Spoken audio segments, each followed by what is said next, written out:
Christ, Jesus. Turn the phone, Jesus. phone, man. Christ, Jesus.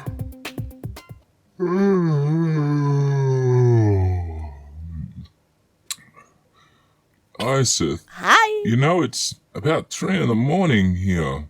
What's so urgent? Why are you calling me? Listen, I have this video here, and that woman has such a strong accent. I need you to translate it for me. Alright, let me hear this. Hi everyone, Lisa Haven here.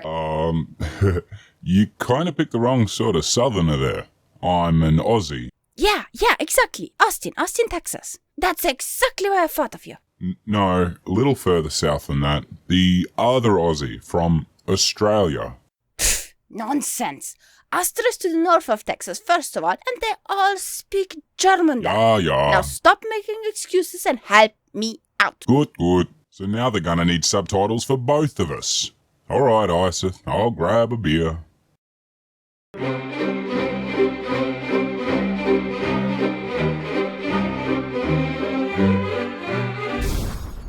Hi everyone, Lisa Haven here. Hi, Lisa. Who's Lisa? And I have a critical report that I want to share with you. Have you personally been infected or impacted by the globalist depopulation agenda? I love the word choice. Infected by an agenda. Hey everyone, welcome. Put your gas masks on to avoid getting infected by the globalist agenda virus. I've had a few strange infections in my time, but not the globalist depopulation agenda infection. That is a new one for me, and I once bunked with Charlie Sheen. That'll sure leave an impact.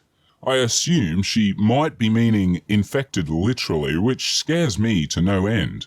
Not the threat of deadly diseases, but she thinks they have something to do with a global depopulation agenda. Now, those of you who listen to my channel know very well some of the depopulation agents being used by the globalists, and I'm gonna get into some of that, kind of scratch the surface. Okay, so due to you, there are agents, meaning substances that cause a chemical or physical effect or reaction, that can infect you and are used by globalists, which means people advocating for a country management that is based on worldwide necessities instead of national ones. And they do this to reduce the population. May I point out that if there really was a globalist conspiracy to control all the people, it would be very stupid to make people stop procreating. I mean, who are you really going to control If there is no one left to be controlled because you got rid of everyone? And either way, if that is their goal, they do a rather poor job at it. What about special agents? Agent 91, 42, 007, 86, 99, 69. They. Special agents that use chemical agents for their globalist depopulation agenda. It's all so clear now. But in this video, I also want to address 10 symptoms that you may be experiencing as a result of the globalist slow kill depopulation initiation or agenda that is now underway. Alright, so 10 symptoms coming from globalist slow kill. Okay, so stuff that is meant to either reduce population through infertility or something that kills people before they can reproduce, or maybe just doesn't make them want to reproduce or something. Let me have a guess. Video games perhaps? Affordable birth control? Aliens from planet Nibiru? Chemicals in the water to turn people gay? No, we've tried those. They only work on frogs. Oh. Well, for starters, many of you are aware that they have a lot of depopulation agents. One of those being chemtrails, where they drop aluminum, strontium, and barium on our bodies. Imagine all these heavy toxins on us on a daily basis. But it's not just chemtrails.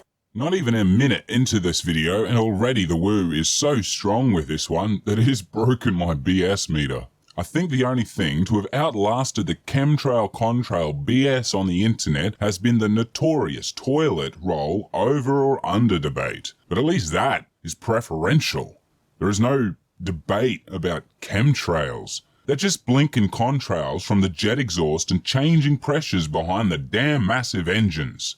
A chemtrail is the word given by fine young ladies like Lisa here who believe there are chemicals being released from the planes to do any number of things, from controlling us to killing us. Strange, None of that has happened yet, despite the solid century of aviation and documented history of these chemtrails.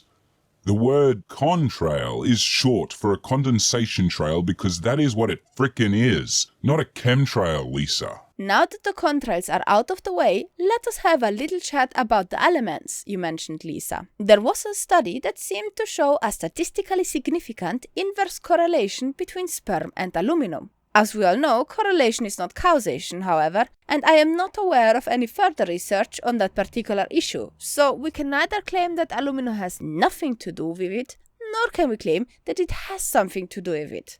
All we can do is to acknowledge that there is a correlation and then put a to-do sticker on it and wait for more research and more conclusive results to come in.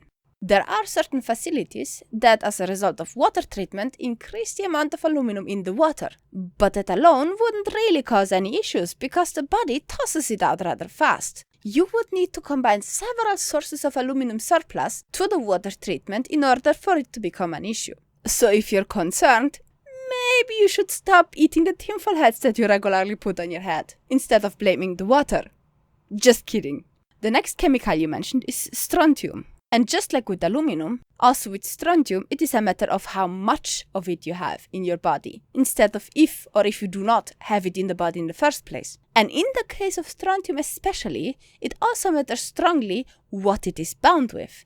In fact, in small doses, certain compounds of strontium are actually needed in the body. Strontium granulate, for example, can be used in certain drugs to treat osteoporosis. Or there might, for example, be strontium chloride in your toothpaste since it reduces the pain sensitivity of your teeth. And a very radioactive strontium version is currently used for the treatment of prostate cancer, although I would not recommend the daily consumption of that last one. I have not found any evidence that strontium is linked to infertility. On the other hand, I have found a study that seemed to show an increase of fertility when the people were treated with a particular strontium compound.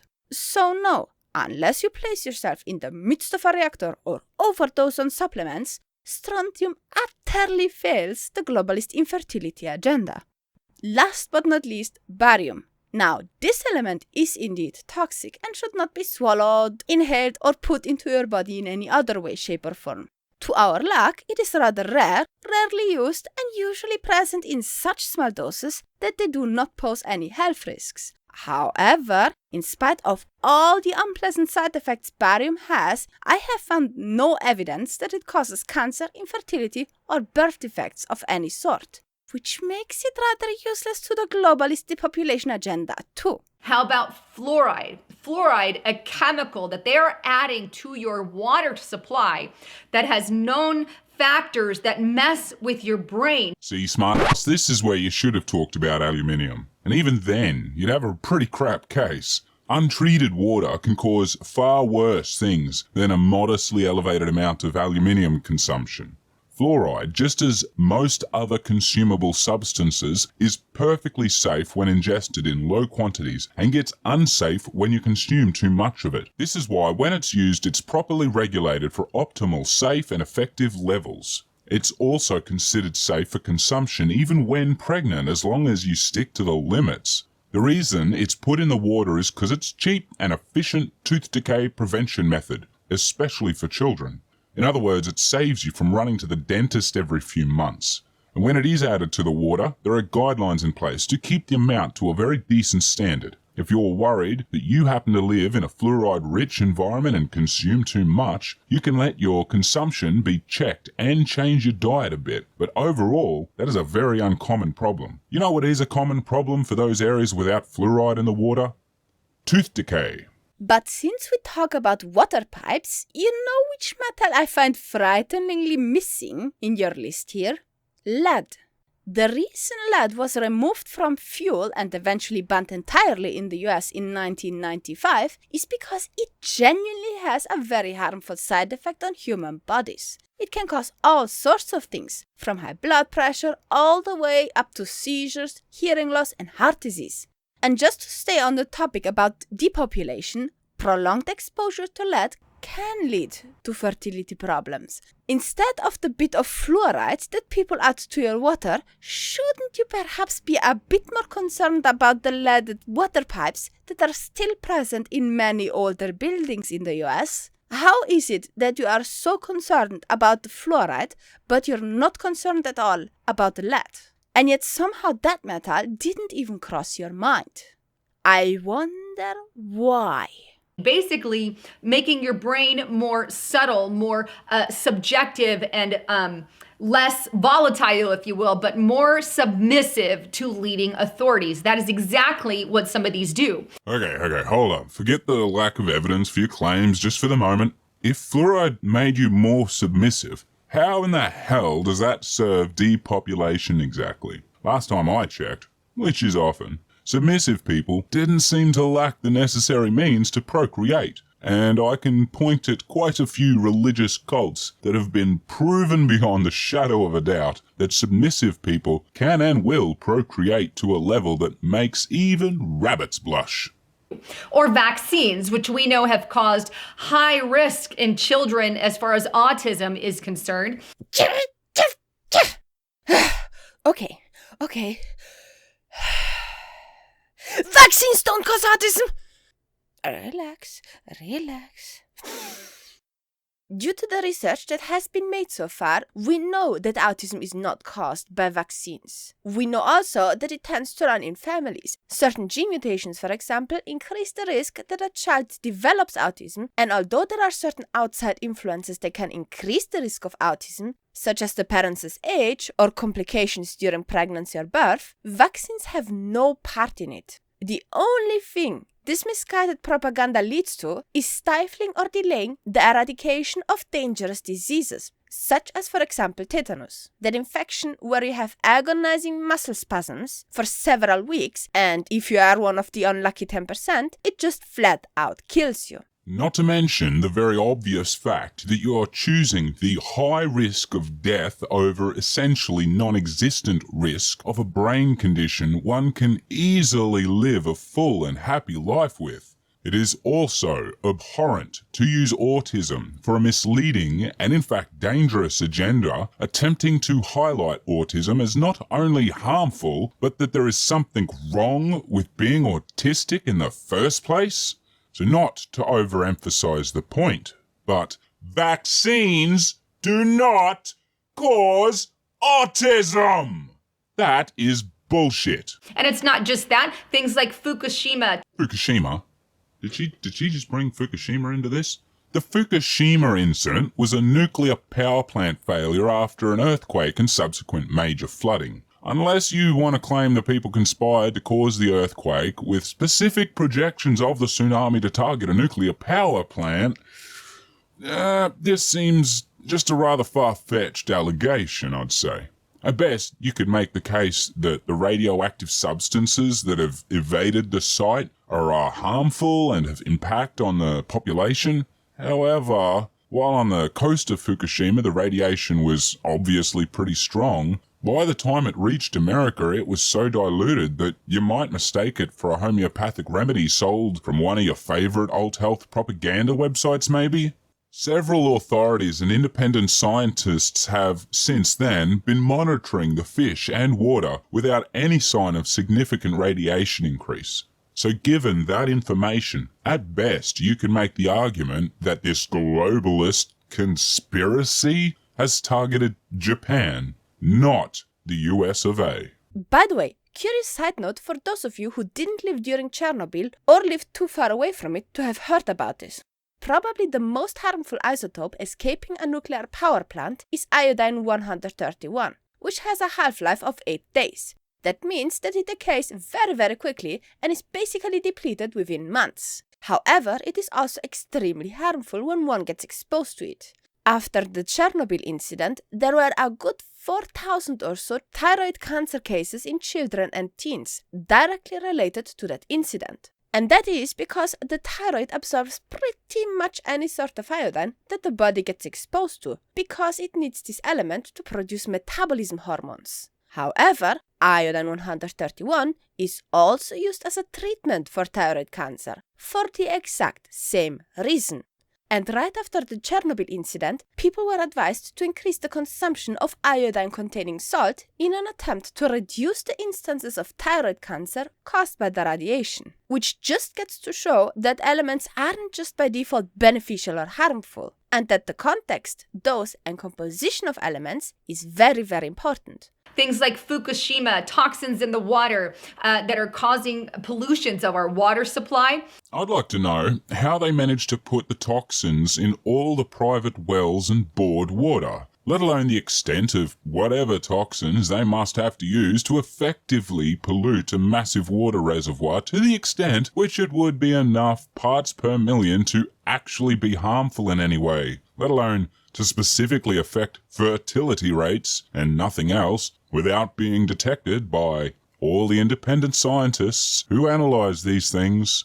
And then, to ensure that set toxins won't be filtered out by the local council and private water filters, which are everywhere these days, what about places like Australia? You know, here, where a vast majority of our water supply is direct rainwater into private rainwater tanks and reserves, privately filtered. It seems this hypothesis has many flaws. If you pulled your head out of your American manufactured bubble, you might see that. And how about GMOs and toxins in our foods where they're purposefully messing with our food supply and even removing some of the vital things like seeds from the food sources? In great contrast, in fact, the GMO foods are generally specifically produced to be better for us with far less risks than naturally growing fruits and veg. A great example is the banana. Go eat a wild banana and you'll be unpleasantly surprised. Many other fruits have been specifically modified, be it through selective reproduction or genetic manipulation to produce less or no seeds, have stronger or a fuller taste, be juicier, combined to create entirely new plants. Corn, man! From wheats to melons, carrots, apples and tomatoes, none of those good, healthy, homegrown, fresh foods are natural. They have all been genetically modified in some way by humans. These changes happened hundreds of years ago for a lot of them, and strangely, since then, our lifespans and population growth have somehow still exploded in the last century, despite consuming so many genetically modified foods. Nobody really knows exactly the repercussions that we have. Technically, it's more the diet that would have repercussions on us, not we on it. We don't go out punching bananas for being seedless. Well, same people don't at least. And when there are obvious repercussions, we do actually see them. For example, if in a place people start eating too much, you see a statistical increase of obesity and type 2 diabetes in many cases. In places where people have grave vitamin A deficiencies in their nutrition, you will find a lot of cases of child blindness. And if people drink, for example, contaminated water, they tend to get sick and brought to hospital. And hey, are you sleeping? And you guys are sleeping too? I'm gonna get a buzzer, guys. Oh, and while I'm at it, you should totally subscribe to that New Zealander, or Austrian, or whatever. And you totally should support me, because that's what awesome people do. All the links are in the descriptions below. And while you're already at it, please give the video a like and tell me in the comment section how often you really banged your head against the wall while watching the video. Let us see how many we get all together. Thank you all for watching. Have a great evening.